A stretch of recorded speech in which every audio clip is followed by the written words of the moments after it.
In a forgotten corner of a southern town called Maple Hollow stood a diner that time had nearly passed by.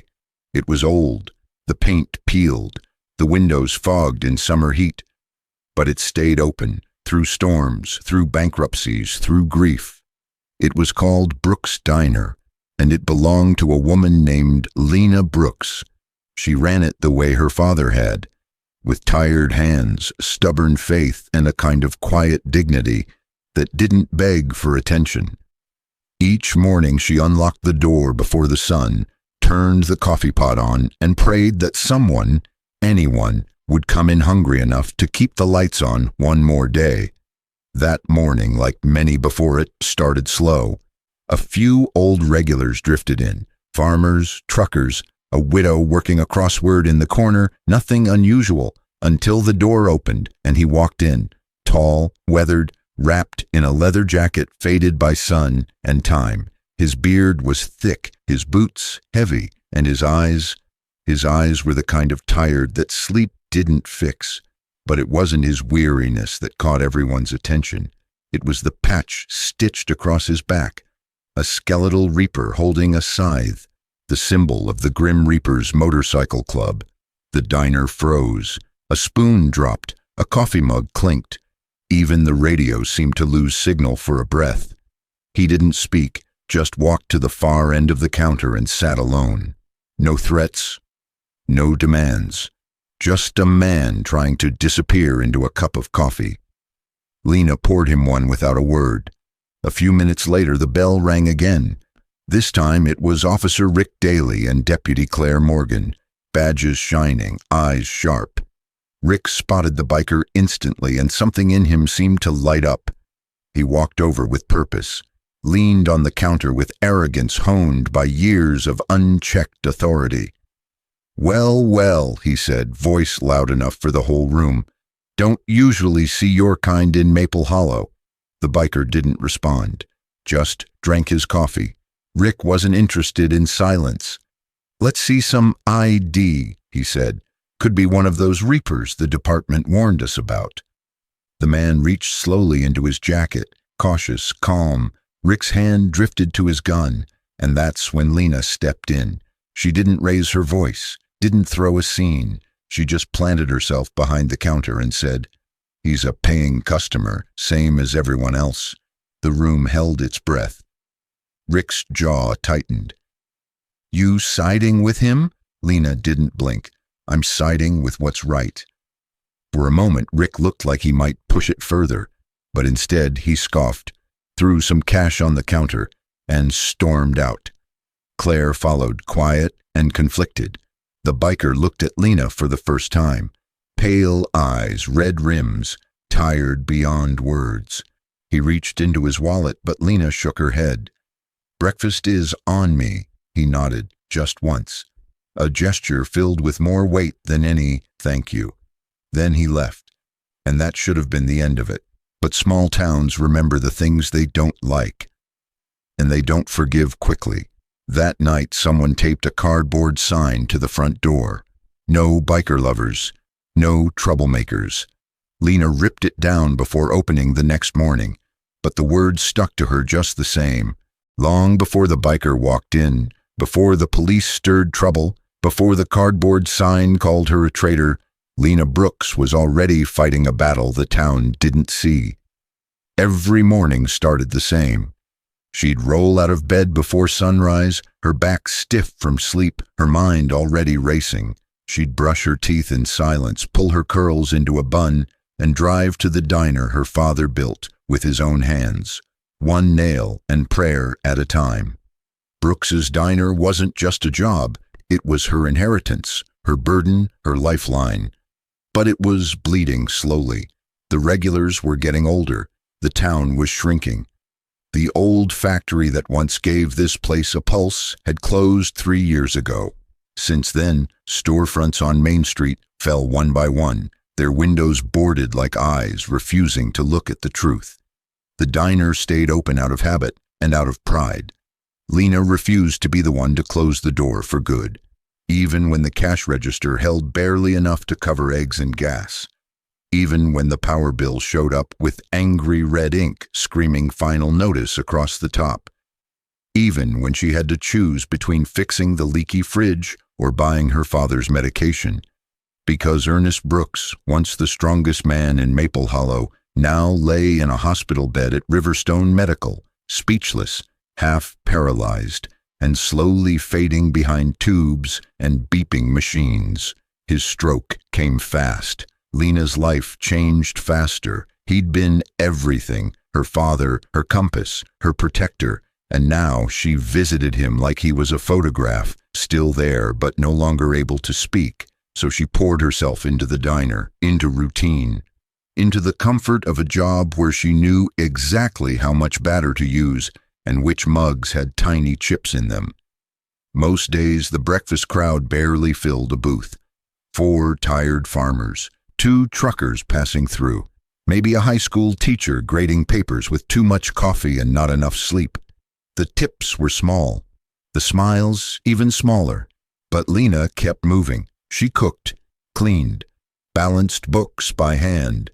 She did payroll, wiped down menus, refilled salt shakers, and washed dishes until her knuckles cracked. She didn't complain. She didn't cry in public. That's not how her father raised her. Instead, she repeated the same silent promise every morning. Just a few more months, just a little more time. The promise wasn't for her. It was for the diner, for her father, for something that still felt worth saving, but each day chipped away at her, not with drama, but with weariness, the kind that doesn't scream. It settles like dust, like rust, quiet, slow, inevitable. People in town called her strong, but strength, Lena knew, was just what people said when they couldn't see the exhaustion underneath. And yet she stayed behind that counter, every day, like a lighthouse no one remembered, still burning in case someone needed it. She never imagined the person who'd need it most would walk in wearing leather and tattoos, carrying the weight of a dying daughter and the judgment of an entire town on his back. But then again, life rarely sends warnings before it changes forever. It was nearly mid-morning when he came in. The sun had risen high enough to turn the diner windows into soft golden mirrors, casting shadows across the empty booths and gleaming off the metal napkin dispensers.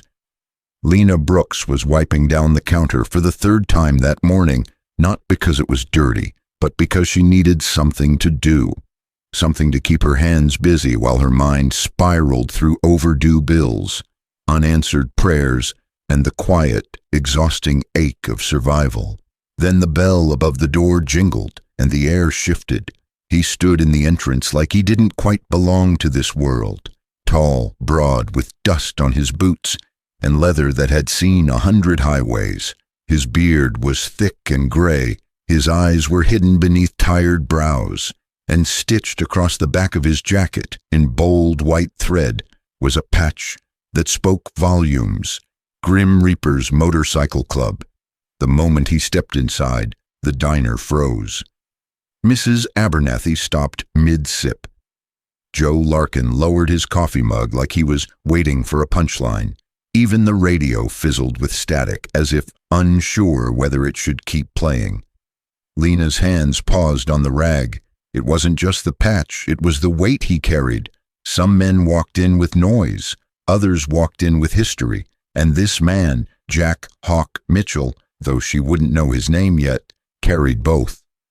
He said nothing, just nodded once and made his way to the stool furthest from everyone else. His boots thudded softly on the linoleum floor, each step echoing like the beat of something old and hollow.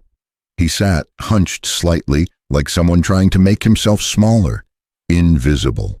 But there was no hiding in Maple Hollow, not when you wore a death patch on your back.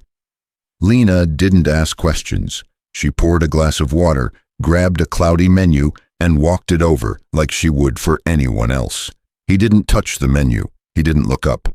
Coffee, he muttered, voice gravel-worn. Black. Whatever's fastest. She nodded and poured him a mug. That's when she noticed his hands. Large, calloused, shaking. not from anger or withdrawal, but from something deeper, something broken. When he reached for the cup, his sleeve shifted, revealing the unmistakable white band of a hospital bracelet tucked beneath his cuff. Lena didn't flinch. She had seen that look before, too many times. She'd volunteered in the cancer ward back in Atlanta years ago, back when she thought she'd be a nurse instead of a waitress, back when her world was bigger than this town. She knew what the bracelet meant. She knew what he meant. This wasn't a man out for trouble. This was a man barely holding on. She leaned against the counter, casual but warm. "Long ride ahead of you?" she asked. He gave a tired nod. "Back to Riverstone Medical," he said. His voice cracked like a branch under weight. "My daughter—" He didn't finish the sentence, just dropped his eyes back to the coffee in front of him, like maybe it could swallow the pain before it swallowed him. Lena didn't ask anything else. Instead, she said, "Toast and eggs coming up." 6 minutes. Then she turned and called the order without looking back. Across the diner, the silence was thick. People whispered, eyes narrowed. Fear took the shape of judgment. But Lena kept moving, because in that moment the man at the counter wasn't a biker or a patch or a warning sign. He was a father, and fathers shouldn't have to fight battles while their children lay dying in hospital beds. She knew what it meant to watch someone you love slip away, slowly and painfully, with nothing but hope and old prayers to keep you upright. So she made the eggs, poured the coffee, brought the plate to him like she'd done 1,000 times before. But this time she could feel the weight of every step, the way the town held its breath, the way the story had already started to write itself around her. Later, someone would say she should have turned him away. Others would whisper that she was reckless, that she didn't understand what those patches meant. But she did. She understood perfectly. She just refused to believe that the symbols people wore were more important than the pain they carried. The eggs were barely on the plate when the bell above the door jingled again, but this time the sound wasn't soft. It was sharp, clipped, like a warning wrapped in brass. Officer Rick Daly stepped inside, flanked, as always, by Deputy Claire Morgan, whose eyes never seemed quite as sure as his. Rick didn't scan the room. He didn't have to. He saw the leather jacket before the door finished closing. His boots echoed against the tile as he approached the counter like he owned it, like every square inch of Maple Hollow had been marked out in his name. The badge on his chest caught the sunlight, but the smile on his face was colder than metal. He leaned an elbow on the counter, far too close to the man in the black vest. "Well, well," Rick said, loud enough for every table to hear. "Don't usually see your kind here." Jack Mitchell didn't answer, just took another sip of his coffee, slow and steady, his shoulders tight. Claire lingered behind, stiff, her eyes darting from Lena to Jack and back again. She looked like she didn't want to be there, like she was waiting for someone else to speak up. But Rick didn't pause. "Maybe we should check his ID," he said, tilting his head. "Make sure he's not one of the Reapers we got bulletins about." Across the room, forks paused mid-air. Conversations halted mid-sentence. The man at the counter, Jack, reached slowly into his jacket, careful, deliberate. But Rick's hand dropped instantly to the holster on his hip. And that was the moment Lena Brooks stepped forward. She didn't yell. She didn't plead. She simply said, clear and calm, "He's a paying customer, Rick. Same as anyone else." It was quiet for a second too long. Rick turned to her, smirk twisting into something uglier. "Same?" he said, eyes narrowing. "That's rich." He gestured at the patch on Jack's back, the skeletal Reaper gleaming in the dim light. "You know what that means, Lena. Drugs, guns, trouble." Jack looked up. His eyes were pale and steady. "You don't know anything about me," he said, his voice low but firm. Rick laughed, short, sharp, joyless. I know enough not to trust a man hiding behind death symbols. Lena could feel every eye in the diner on her, watching, waiting, measuring. Some silently begged her not to escalate. Others waited to see if she would fold. But she didn't. She took a breath, squared her shoulders, and said, "You don't have the right to harass someone because you don't like how they look." Rick straightened, the air around him shifting. "You're making a mistake," he said, voice like a storm cloud. "This town doesn't take kindly to people siding with trouble." Jack pushed his plate away and reached for his wallet. But before he could speak, Lena placed a hand on the counter. Gentle, steady, unshaken. "Your money's no good here today," she said. The diner went still again. Jack blinked, surprised, a flicker of something crossing his face. Gratitude, maybe, or something deeper. Rick scoffed in disgust, threw a crumpled bill on the counter like it insulted him to be there, and turned. "Let's go, Claire," he snapped. Deputy Morgan paused for a heartbeat longer than she needed to. Her eyes met Lena's, not with judgment, but something closer to apology. Then she followed him out. The bell gave one last jangle as the door shut behind them. Silence flooded the diner. No one moved. Lena didn't look around. She just picked up the coffee pot and refilled Jack's mug. The man nodded once, quiet, dignified, then finished his meal in silence. When he left, he tucked a 20 under the mug despite her protest. And when the door closed behind him, Lena finally exhaled, because she knew that moment would cost her something. Maybe customers, maybe her reputation, maybe the very future of the diner itself. But she also knew this. There are lines worth drawing, even if you draw them alone. The next morning, the sky over Maple Hollow was the same soft gray it always was when a storm had passed, but the tension hadn't. Brooks' Diner opened like it always did, on time, with the door unlocked, the lights humming, and the coffee brewing. But something was different.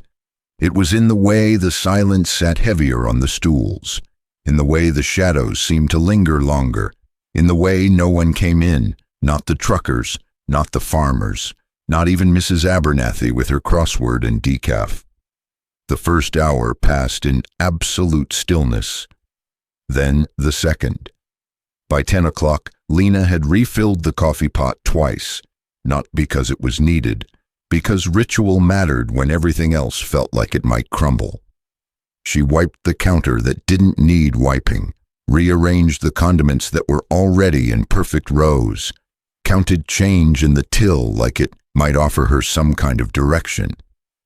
But the only answer came from the door, and it wasn't a customer, it was a sign, taped to the glass with blue painter's tape, the kind you use when you're trying not to leave marks. But it left a mark all the same. Big red letters written with a thick black Sharpie. No biker lovers, no troublemakers. Lena stared at it for a long time. There was no signature, no name, just fear, printed in block letters dripping with cowardice and intent. She didn't cry, she didn't scream. She stepped outside, peeled the tape off slowly, folded the sign in half, then half again, and dropped it into the trash bin behind the building. But the words stayed with her, like smoke after a fire. She walked back in, straightened a crooked salt shaker, and stood behind the counter like she always did, because this was her place. Her family's name was etched into the neon sign out front.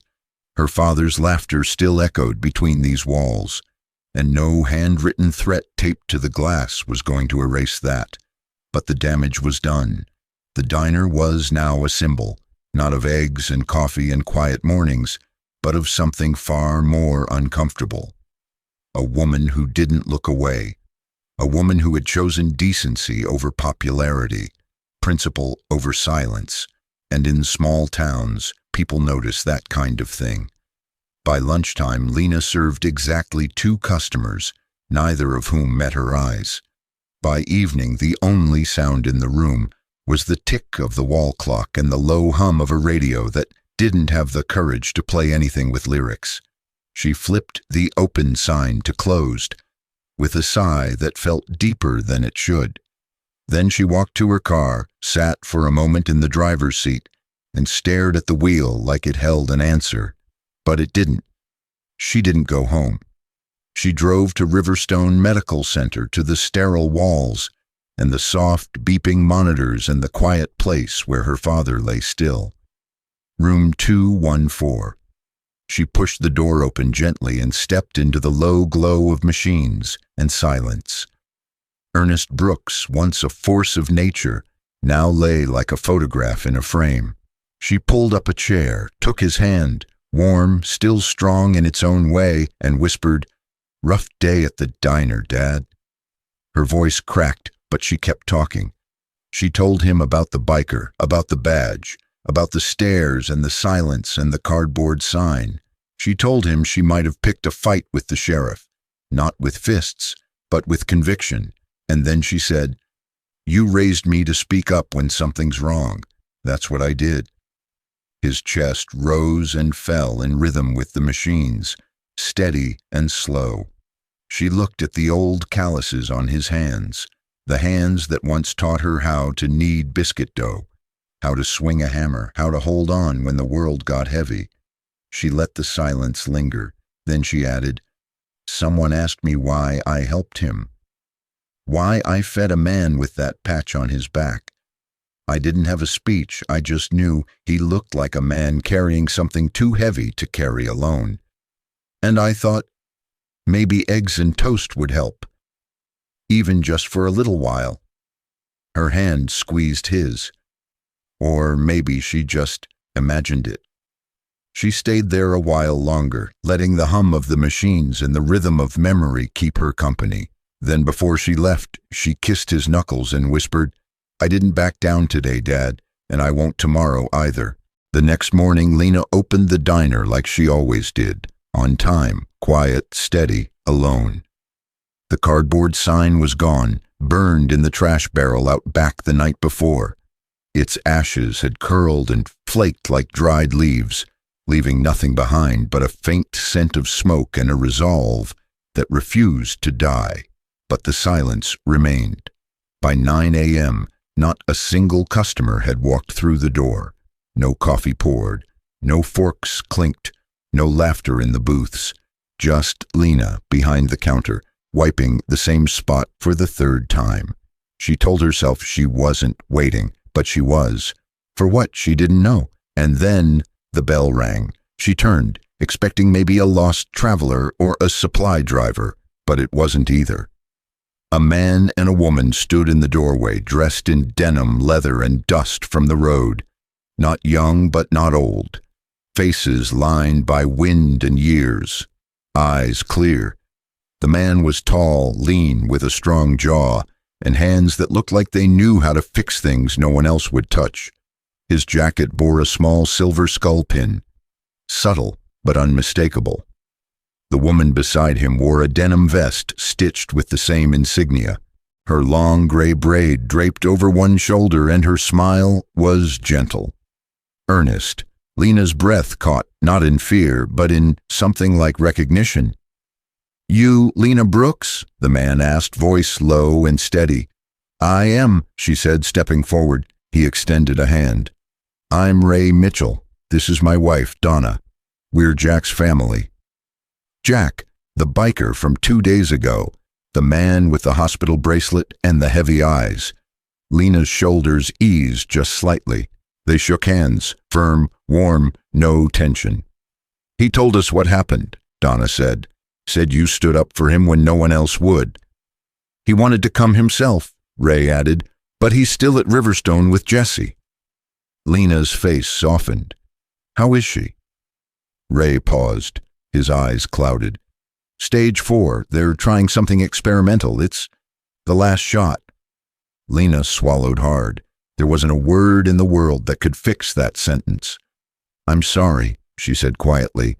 Donna stepped closer. "Jack said you were kind, that you didn't look at the patch. You looked at the man." Lena gave a small shrug. "Didn't seem like he needed a fight," she said. "Seemed like he needed breakfast. Ray smiled faintly. Sometimes those are the same thing. Lena offered them coffee. They accepted. They sat at the counter and she poured it slow, careful not to let her hands shake. Something about their presence felt different, not dangerous, but meaningful. Like something was about to happen and the moment needed to be still for it. They didn't drink fast, didn't fill the space with chatter. They just sat, calm, grounded. And when they reached the bottom of their cups, Ray placed his mug gently on the counter. "We wanted to say thank you," he said, "but not with money." Lena tilted her head. "Then with what?" Ray glanced toward the window. "With support." Before she could ask what that meant, Donna leaned in with a smile that said, "Watch." "Give it a few minutes," she said. Then from the distance, a low rumble.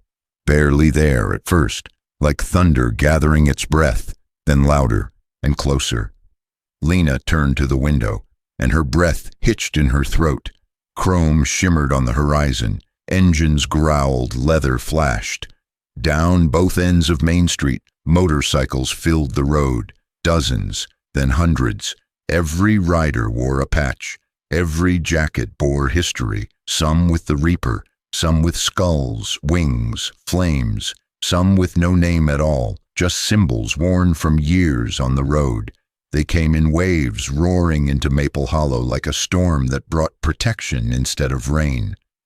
Ray and Donna stood beside Lena as she watched the town fill with sound, steel, and intention. "What is this?" she whispered. Ray didn't flinch. "This," he said, "is what happens when you treat one of ours like a human being." Donna nodded. "Jack told his chapter. They told others. Word travels fast in our world." Lena could only stare. "That's over 200 people." Ray's voice didn't waver. "Because when the world turns its back on us, we remember the ones who didn't." And as engines idled outside and boots began to hit pavement, Lena Brooks realized something. The road didn't forget kindness. It remembered. It gathered it, and it brought it back with a rumble that made the ground tremble and the town take notice. They didn't storm in with anger. They came in with purpose. 200 bikers, engines humming like a choir of engines and ghosts, leather jackets flapping like banners in a forgotten war, faces weathered by road and rain, bonded by something far more powerful than appearance. Loyalty. The streets of Maple Hollow, usually quiet, always cautious, rattled beneath their wheels. Locals came to their windows, peered through curtains, opened front doors but didn't step out. They watched. They whispered. Some gripped their phones, filming the steady stream of motorcycles, filling Main Street, unsure whether to be afraid or amazed. But what came next wasn't chaos. It was grace, loud, undeniable, and unstoppable. The bikers didn't shout, didn't fight. They parked in silence, killed their engines, and stepped off one by one. Some removed helmets, others adjusted vests. A few carried bouquets of wildflowers stuffed gently into saddlebags. They gathered without pushing, without crowding. They moved with unspoken unity, like a tide that knew its place and purpose. Brooks's diner became the center of their orbit. Inside, Lena stood frozen at the window. She had never seen anything like it. No one had. The entire street, curbs, lots, sidewalks, vanished beneath boots and chrome. Flags waved gently in the summer breeze. Patches glinted in the sun. And all of it, was for her. She turned to Ray and Donna, her voice barely above a whisper. "What is this?" Ray didn't hesitate. "This is family," he said, "the kind that shows up." Donna added, "You made a man feel human again. This is what it looks like when someone repays that." The bell above the door jingled. A rider stepped in. Then another, and another. Quiet, respectful, nods all around. No swagger, just presence. They filled booths, stood along walls, shared stools. Wherever there was space, they took it, not as invaders, but as guests. Lena moved behind the counter as if in a dream. She poured coffee, she set out mugs, she offered plates. Her hands still shook, but not from fear, from awe. She didn't ask for names. She didn't need to. They were here for one reason, to stand with her. Across the street, the townspeople still watched, some with suspicion, others with something closer to shame. And then, one crossed the street.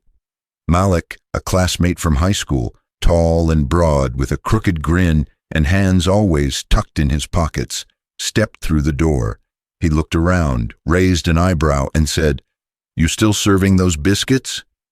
Lena laughed, not because it was funny, but because it was exactly the thing she didn't know she needed to hear. "You'll have to share a table." "Not a problem," he said, sliding into a booth beside a woman with a pink mohawk and a patch that read, "Reapers Never Quit."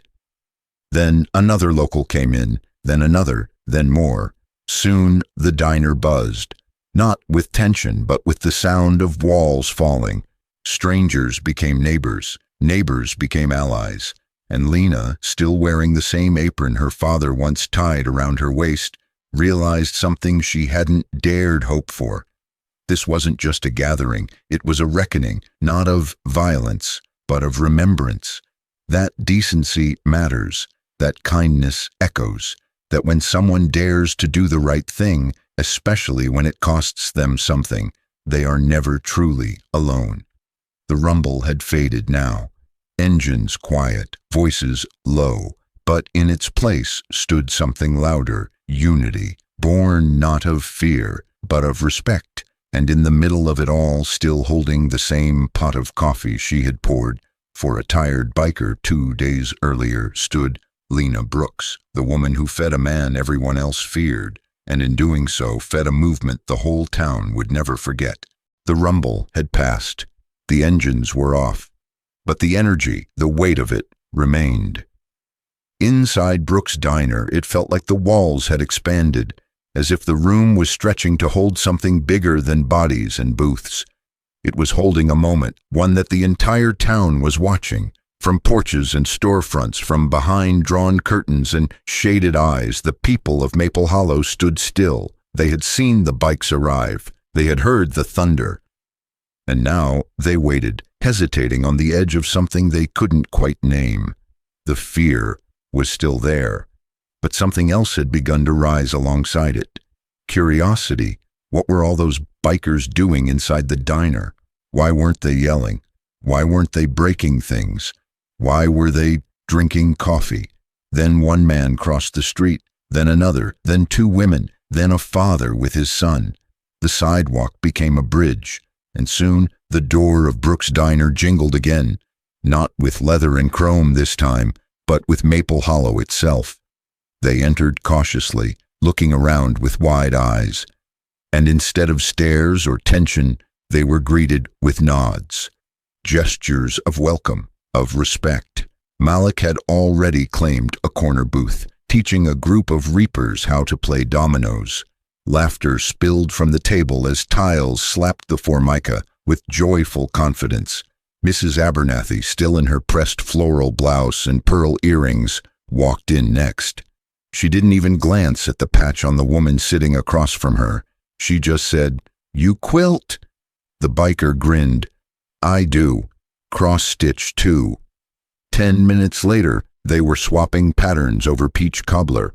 In another booth, 2 teenagers leaned in as a tattooed man with mirrored sunglasses told stories about riding through deserts, snow, and storms. One of the teens whispered, "That's so cool." And the biker just smiled and said, "I ride because it's the only time I feel free." At the counter, Deputy Claire Morgan returned. Not in uniform, no badge, no belt, just a woman with tired eyes and a cautious heart. Lena saw her, said nothing, and poured a fresh cup of coffee. Claire accepted it with both hands. "Thank you," she said softly. No apology, no justification, just acknowledgement. And in that tiny exchange, something shifted. because now no one was pretending anymore. The town had drawn a line in the sand. Lena had stepped over it, but the others? They had followed. Not with shouts, not with debates, just with presence. And in that moment, the diner became something more than a restaurant. It became a gathering place, a middle ground, a witness stand where the only proof anyone needed was how you treated the person across from you. People who had never spoken to one another were now laughing over pancakes. Strangers who had judged each other by patches and politics now shared syrup and pie. And through it all, Lena moved like gravity, filling mugs, sliding plates, wiping counters. She didn't say much. She didn't have to. The town was speaking now, not with signs or silence, but with footsteps. And the diner, once nearly empty, once on the edge of collapse, was full, not just with people, but with possibility. The door opened once more, and this time the air changed again, not in fear, not in suspicion, but in reverence. He stepped inside like the room already belonged to him, not from arrogance but from presence. A man as wide as the doorway, his beard full and white, his eyes dark and steady. His black leather vest was adorned with patches that spoke volumes, but one stood out among them all. President Grim Reaper's MC, Riverside Chapter. His name was Marcus Rayner, and even the bikers who had been loud a minute ago grew quiet the moment he crossed the threshold. Lena looked up from the coffee pot, her hand stilled mid-pour. Marcus walked to the counter slowly, nodding to a few familiar faces, offering brief smiles. Nothing loud, nothing flashy, just authority wrapped in grace. When he reached Lena, he extended a thick, calloused hand. "You must be Lena," he said, voice like gravel rubbed smooth by time. "I am," she answered, wiping her hand on her apron before shaking his. "Marcus," he said, "you've made quite the impression on the family." Lena smiled, but the weight of the moment was unmistakable. Marcus turned toward the crowd, raising one gloved hand. The room stilled instantly. Even the sizzling from the kitchen faded into the background. Every voice, every clink of cutlery, every breath paused. He didn't have to shout. He just spoke. "I wanted to take a minute," he began, "to thank Miss Lena Brooks here." He gestured toward her with a tilt of his head, full of respect. Because when others turned their backs, she didn't.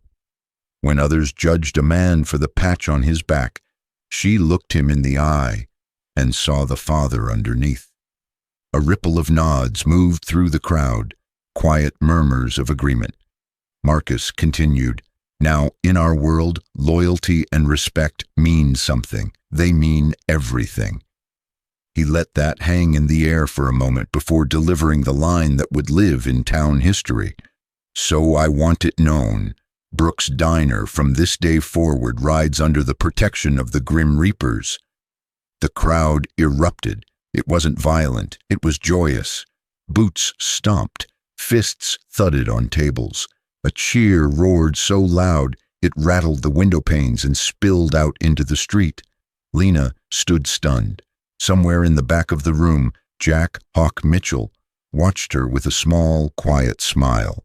She blinked back tears, barely able to breathe, let alone speak. But Marcus wasn't finished.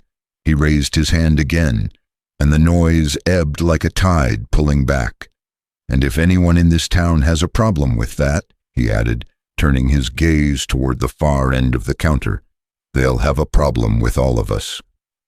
The message was clear, and Deputy Claire Morgan, seated silently at the counter with a mug between her hands, met Marcus's eyes. She didn't argue, she didn't challenge, she simply nodded. Once, slowly, respectfully, and in that simple gesture something heavy lifted from the air. Satisfied, Marcus turned back to Lena, now grinning wide enough to flash a gold tooth. "Now," he said with a chuckle, "who's ready for pie? I heard there's no better slice in 3 counties. Laughter broke out again, real, full laughter this time. Not from shock, not from defiance, but from relief, from release, from joy. Lena wiped her eyes with the hem of her apron, nodded once, and turned toward the kitchen. "I hope you're hungry," she said, "because I've got a lot of pie to cut." And as she disappeared behind the swinging door, the sound of community rose behind her, a sound Maple Hollow hadn't heard in years. The sun had begun to dip low when they returned. The afternoon light filtered through the windows of Brooks' diner, casting long golden streaks across the tables and flickering off coffee pots and stainless steel. The laughter hadn't stopped. Neither had the movement. The kitchen was alive, the counter busy, the booths brimming with stories. But when Ray and Donna Mitchell stepped through the door again, something shifted. There was a hush. Not out of fear, but respect. Ray had something in his hands, a package, brown paper tied with twine, thick and slightly worn from travel. He held it like it meant something. Lena spotted them and moved from behind the counter. Ray didn't say anything at first, just held the package out. "From all of us," he said simply. Lena blinked, confused, but took it gently, her fingers brushing the paper edges like she was opening something sacred. She untied the string, peeled the wrapping back slowly, and then she saw it. A black leather vest, software supplemental worn in all the right ways, and stitched across the back in white thread that seemed to shine even without light. Brooks' Diner, friend of the reapers below it, a smaller patch. Protected Lena's breath caught in her chest. Her hands trembled as she lifted it, the weight of it more emotional than physical. For a long moment she didn't speak, couldn't. Ray stepped forward, his voice rough, steady. "You stood up when it mattered. Most people don't." Donna nodded beside him, eyes shining. "We don't forget kindness. Not ever." Tucked inside the vest, almost like a secret, was a small folded note, written in rough, slanted handwriting that Lena recognized before she even opened it. "Jack." She unfolded it carefully. The ink was uneven, the pressure in the pen heavy, as if every word had been written with weight. "Thank you for seeing the man, not the jacket. Jessie smiled today. She can't wait to meet you." Hawk Lena pressed the note to her chest and closed her eyes. The noise of the diner faded, the smells, the sounds, the energy. They all quieted for one heartbeat as she stood still, holding that moment with reverence. When she opened her eyes again, the world returned in color and sound.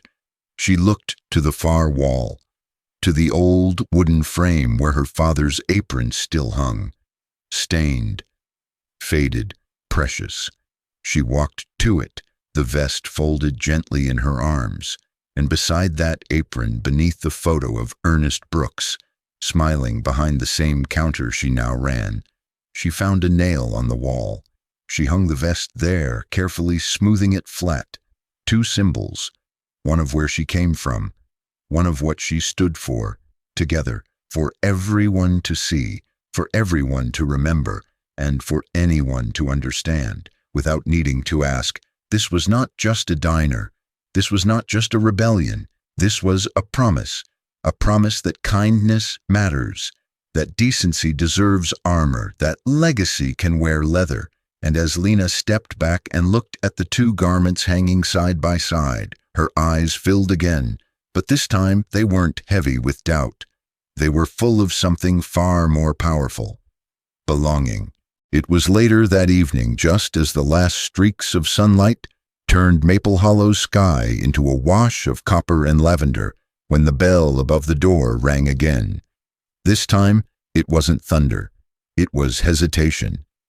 Officer Rick Daly stepped inside. No badge flash, no booming voice, no backup. Just a man in uniform, hat in hand, standing on the edge of something he couldn't quite name. The diner quieted, not out of fear, but curiosity. Rick looked different now, smaller somehow, not in size, but in presence, like a man who realized the weight of silence is heavier when you're the one holding it. He glanced around as if checking the temperature of the room. Then he stepped up to the counter where Lena Brooks stood. He didn't speak at first, didn't try to explain. He just placed his hat gently on the counter and nodded once. "Coffee?" Lena asked like she would for anyone else. "Please?" She poured it without a smile, but also without scorn, just steady, neutral, fair. She slid the mug toward him. Rick wrapped his hands around the cup like he needed the warmth for more than just his fingers. His eyes stayed fixed on the swirling black surface. "I wasn't expecting all this," he said after a while, voice low. Lena said nothing. He took a sip, winced slightly, maybe from the bitterness, maybe from something else. "This town's changing," he muttered. Lena didn't respond, not with words. She just reached for a towel and began wiping the counter next to him.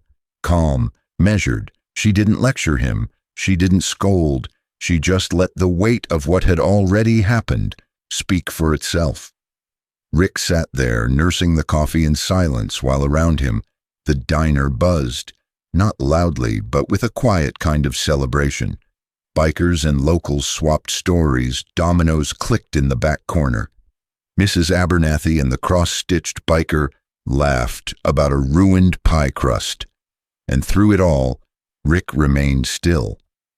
Just a man with a cup of coffee. No badge could protect him from what he was feeling now, and no uniform could shield him from the truth. He had misjudged, and the woman across the counter had not. Eventually, he stood, took a $5 bill from his wallet, left it under the mug, picked up his hat. He opened his mouth, maybe to offer thanks, maybe to apologize, but stopped himself. Instead, he gave one final nod, then turned and walked out into the fading light. The door shut behind him with a soft jingle. And Lena, she kept wiping the counter, not for him, but for the people who had stayed, the ones who had come, the ones who had chosen connection over comfort. She didn't need his words. The quiet was enough. In the days that followed, Brooks's diner found its rhythm again, but it wasn't the same one it had before. This rhythm was deeper, fuller, like a melody rediscovered after years of silence. The mornings still started early, the coffee still brewed strong, the windows still fogged up with steam and sunlight. But now, when the bell above the door chimed, it didn't echo into emptiness. It welcomed people in. Locals who once looked away came back, not all at once, not dramatically, but quietly. A few brought baked goods. Others brought apologies folded into napkins or slipped into tip jars. The bikers, they came too, not in roaring hordes, but in pairs and trios. Respectful, generous, steady. Some passed through on their way to other places. Some stayed in town longer than planned. And a few, without ever saying it aloud, became part of the town's fabric. One left a bouquet of wildflowers on the windowsill with a note, "For the woman who fed our brother." Another donated a brand new coffee grinder when he heard Lena's had been acting up. And all of them, every one, paid in cash and tipped like they were investing in something sacred. Lena had to buy a second cash box just to hold the tips. Even Mrs. Abernathy became a regular again, but now she came with new friends, like the biker named Kat who could bench press a tractor and cross-stitch a wedding sampler in the same afternoon. Malik kept the dominoes in the back corner, hosting loud, laughing games with a revolving door of newcomers and old-timers. And Deputy Claire Morgan? She came often now, not in uniform, just Claire, just a neighbor. She'd sit quietly at the counter, sometimes helping during the morning rush, always leaving her badge in the car and her judgment at the door. Lena remained at the center of it all, not as a hero, not as a martyr, but as a constant. She moved like the heartbeat of the place, pouring, listening, remembering. Sometimes she caught herself smiling for no reason. Other times she'd reach for a towel and stop midway, just to look around and take it all in. This was the dream her father had spoken about. A place where people sat down with strangers and left as something more, where no one cared about the color of your skin, or the ink on your arms, or the road you came from. where judgment had no seat, but grace always did. And every so often Lena would glance up at the wall behind the counter. There, beneath her father's photograph and beside his old apron, hung the black leather vest, Brooks' Diner, friend of the reapers protected. People looked at it when they came in, some with curiosity, some with quiet awe.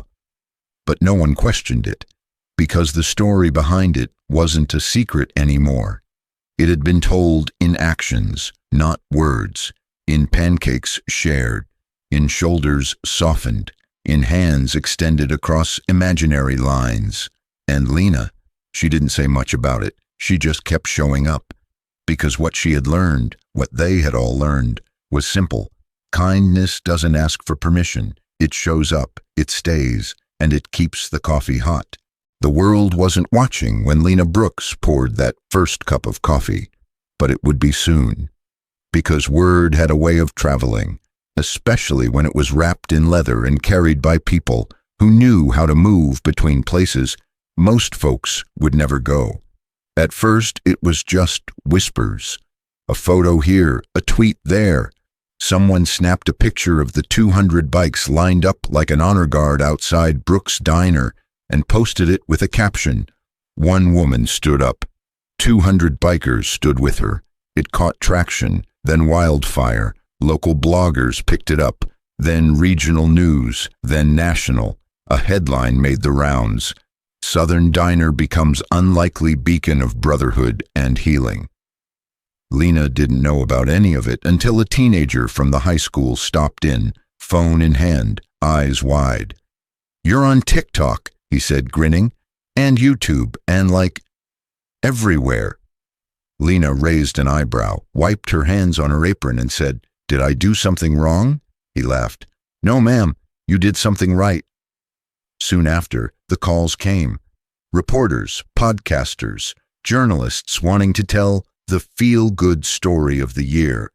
They wanted interviews, photos, quotes. Lena turned most of them down, not because she didn't appreciate it, but because she knew something they didn't. This story wasn't about her. It was about Jack, a grieving father on the edge of breaking. It was about 200 strangers who answered one woman's courage with a roar of loyalty. It was about a town that finally remembered what kindness could look like and what it could do. So instead of giving speeches, Lena kept working. She flipped pancakes, filled mugs, cleaned counters.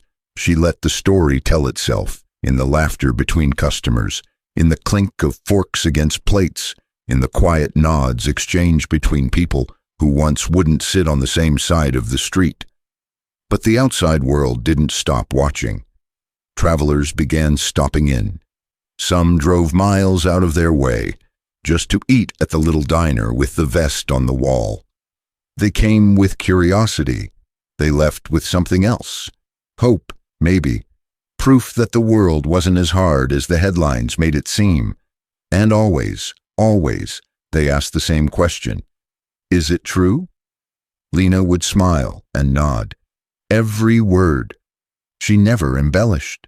She didn't need to, because the truth was powerful enough on its own. And the vest on the wall? It remained. A stitched promise. A badge of quiet revolution. A reminder that one act of decency, given without agenda, returned without condition, can change not just a life, but a town. Maybe even the world. It was a week after the thunder faded, and the world kept turning when Jack Hawk Mitchell returned. He didn't make a scene. He didn't roll in with 200 bikes or a declaration of loyalty. He just walked through the door of Brooks' Diner like someone stepping into a place they were no longer afraid of. His jacket was still dusty, his beard still wild, but something about him had softened. This time, when the bell jingled, Lena didn't flinch. She saw him, smiled, and met him halfway between the counter and the booth he'd chosen on his first visit. "Hope you don't mind," he said, voice quieter than before. "I brought a few friends last time." Lena chuckled. "The seat's still yours." He looked around for a moment, took it all in, The familiar faces, the shared tables, the vest on the wall, his note still pinned beside it. And then he said the words Lena hadn't expected to hear. "Jessie got good news this morning." Lena's breath hitched. "She did?" Jack nodded slowly.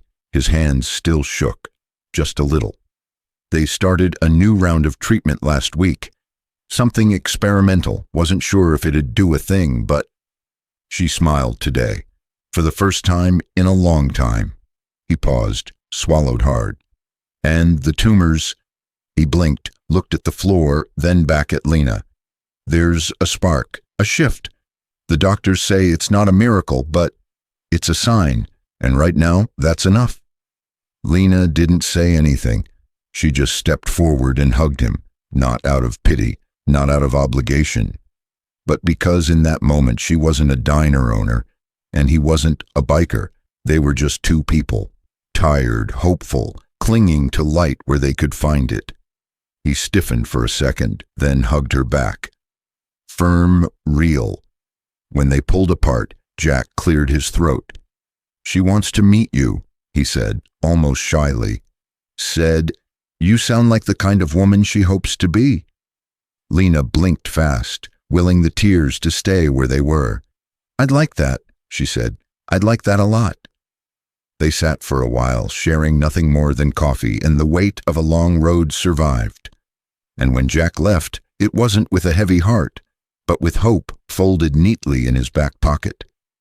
Outside, the sky was a soft watercolor of pink and gold. Inside, the scent of pie floated through the diner. The world was still messy, still uncertain. But that night, in a town once built on silence and suspicion, a spark flickered. A smile had returned to a sick child's face. And for Lena Brooks, that was more than enough.